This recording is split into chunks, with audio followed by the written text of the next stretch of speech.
Lyon Pôle Bourse, faire grandir les entreprises grâce à la cotation, animer le club des sociétés cotées et développer un écosystème boursier dynamique.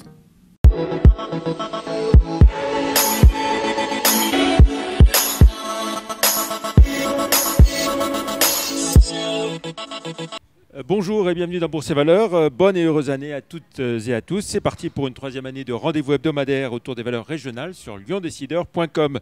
Une année qui commence sur les chapeaux de roue avec un CAC 40 qui vole de record en record après une année 2021 déjà elle-même record. 7384 points en séance mercredi 5 janvier. Faut-il s'en réjouir ou s'en inquiéter? On en parle avec notre invité aujourd'hui, Alexis Janin, directeur régional d'Euronext. Bonjour. Bonjour Jean-Pierre. Bonne année à vous et également, bien sûr. On va dresser un bilan de l'année écoulée, mais tout de suite, un mot sur ce début d'année en fanfare. Je l'ai dit, ces nouveaux records justifiés ou déraisonnables selon vous? En tout cas, de bon augure. Comme on a l'habitude de le dire, les premières séances sont clés pour lancer l'année et dans la psychologie des investisseurs, c'est toujours très positif de commencer par une hausse sur les premières séances, ce qui est le cas. Pour nous, comme j'avais eu sans doute l'occasion de le dire sur votre antenne il y a quelques semaines, il n'y a pas de raison, en tout cas, que cette hausse et que ces performances s'arrêtent. En tout cas, si la pandémie nous laisse un peu tranquille. Et normalement, l'année 2022 devrait continuer à progresser. On en reparlera tout à l'heure. Est-ce qu'il faut s'attendre quand même à des prises de bénéfices ou à un moment donné ou alors on va franchir les 7500, voire les 8000 points comme le disait Patrick Artus un jour? Alors, ce qu'on peut voir, nous, de notre côté, c'est qu'en tout cas, la donne a changé. Là où il y a encore quelques trimestres, sans doute, les réévaluations de sociétés et les augmentations étaient très sectorielles. Là, on voit que de plus en plus, on rentre dans une logique d'analyse de microéconomique des investisseurs et à l'intérieur même d'un univers, effectivement, les performances, une à une des sociétés vont être scrutées.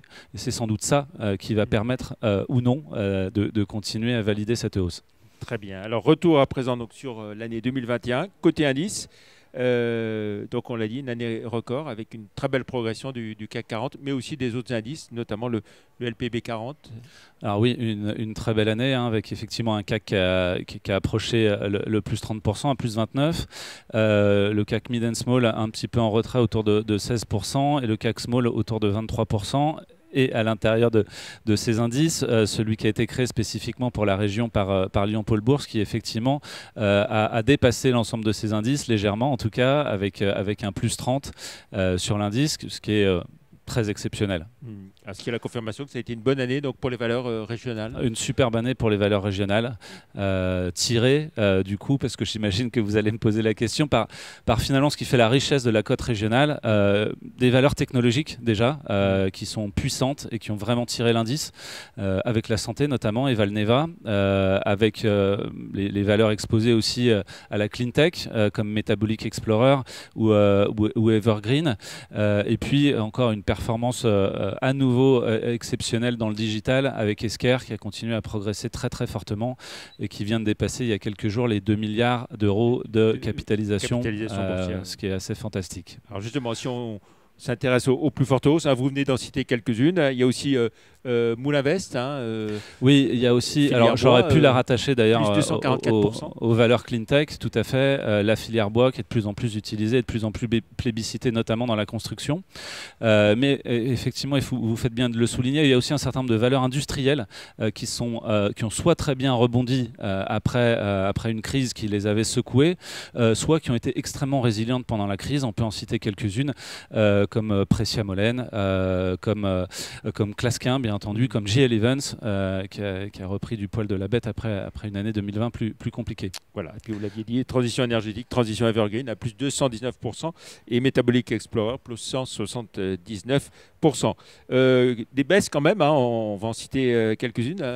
Delta Drone, Terra Nexus, de Vernois, entre autres. Oui, des baisses dans cet univers aussi finalement, et c'est un peu Le revers de la médaille de ce que j'évoquais il y a un instant sur le fait que de plus en plus les sociétés vont être scrutées une à une, bien sûr, sur leur performance. On voit que les valeurs technologiques sur lesquelles reposent des attentes importantes, quand elles ratent des étapes, qu'elles soient scientifiques, effectivement, vous citiez Terranexus, on peut y rajouter Eritech par exemple, donc voilà, la science qui ne se passe pas comme c'était prévu, ou au contraire les ventes, comme Delta Drone ou peut-être Spineway, là effectivement la sanction des investisseurs peut être un peu brutale. Voilà. Ce qui surprend Delta Drone, c'est que c'est à la fois l'année où ils réalisent plusieurs acquisitions et ils affichent leurs premiers bénéfices qui sont pénalisés en bourse. 2021, le grand retour des introductions, à la fois dans le monde, en France, et puis ici dans cette région.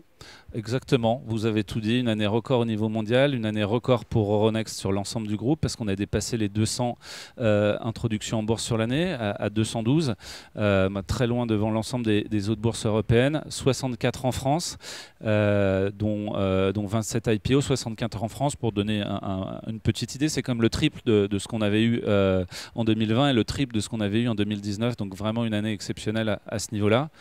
Et à l'intérieur de cet univers, vous l'avez signalé, 9 nouvelles cotations sur la région, dont 8 IPO, ce qui correspond quand même à 30% des IPO au niveau national. Donc c'est vraiment une année, une superbe année sur la région. Voilà, alors sur les entreprises qui sont introduites, hein, on va voir la liste qui apparaît en même temps qu'on en parle. Différents secteurs là aussi, hein, tout ce qui est transition énergétique, le e-commerce, le biotech également.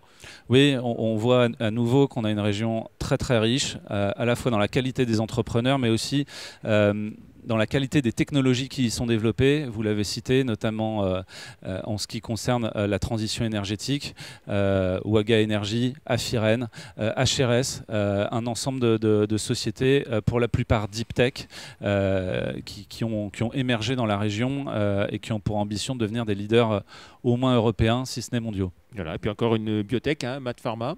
Et le retour des biotech, très clairement, cette année sur Euronext Paris, avec 8 nouvelles cotations, et dont, soyons un peu chauvins, la plus belle pour nous de biotech, effectivement, avec Mad Pharma sur la région, et une levée après clause d'extension autour de 36 millions d'euros. Donc une très belle opération. Alors, des levées de fonds à l'occasion des introductions, hein, des IPO, mais pas uniquement à cette occasion-là. Il y a eu pas mal de levées de fonds également tout au long de l'année. Alors, bien sûr, effectivement, on a eu plusieurs records cette année, donc 4 milliards d'euros levés sur les IPO au niveau national sur Euronext Paris, et en secondaire, ça a aussi été un record, puisque cette année, il y a eu 18,5 milliards levés en opérations secondaires, donc pour les sociétés qui sont déjà cotées et qui viennent se recapitaliser. Donc ça, c'est majeur à comparer aux 13,5 milliards de 2020, dont 5 milliards et demi uniquement sur les PME et ETI.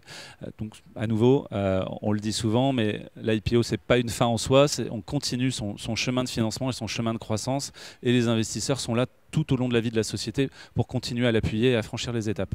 Bien sûr. Alors 2022, avec tout ça, quelle perspective pour la bourse ?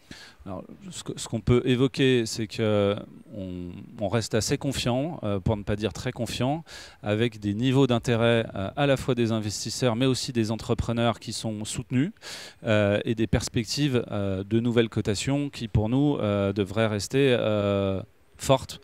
Il n'est pas interdit d'imaginer qu'on ait une année 2022 qui puisse être en ligne avec 2021.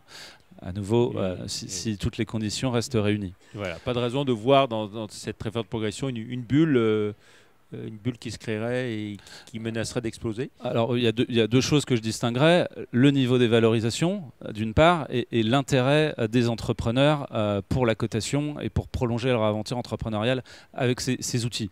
Donc voilà, l'un et l'autre ne sont pas forcément corrélés.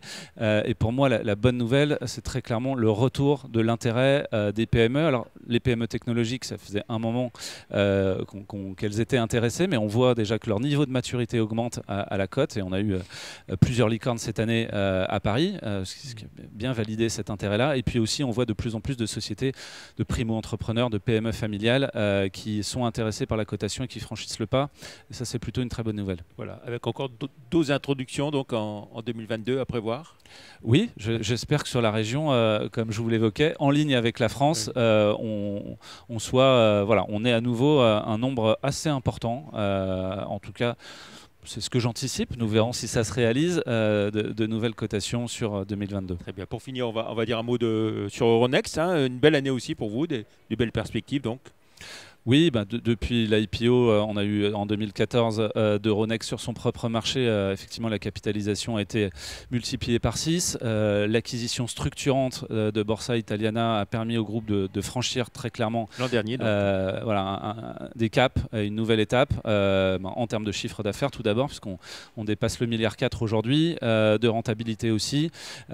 Et d'intégrer un certain nombre de nouveaux métiers de notre chaîne de valeur de manière à être encore plus stable, encore plus résilient et de pouvoir continuer à aller chercher de la croissance dans les années à venir, comme on l'a annoncé dans notre nouveau plan stratégique. Nouveau plan stratégique dont on avait dit quelques mots au mois de novembre dernier. On regarde pour finir votre parcours en bourse à présent. Au moment où on enregistre, vous êtes à 88,20 €, un retrait de 3,6% par rapport au 1er janvier, mais plus 6% en un an et plus 133% en 5 ans. Voilà, merci beaucoup Alexis Janin d'avoir été notre invité pour cette première émission de l'année 2022. Plus d'informations sur Euronext sur les sites live.euronext.com et zonebourse.com. Merci, excellent week-end. À retrouver la semaine prochaine dans Lyon Décideur, un dossier complet sur cette ruée vers la bourse des PME de la région. Un bilan complet de cette année 2021. Excellent week-end donc, à la semaine prochaine. Merci, au revoir. Merci de votre invitation.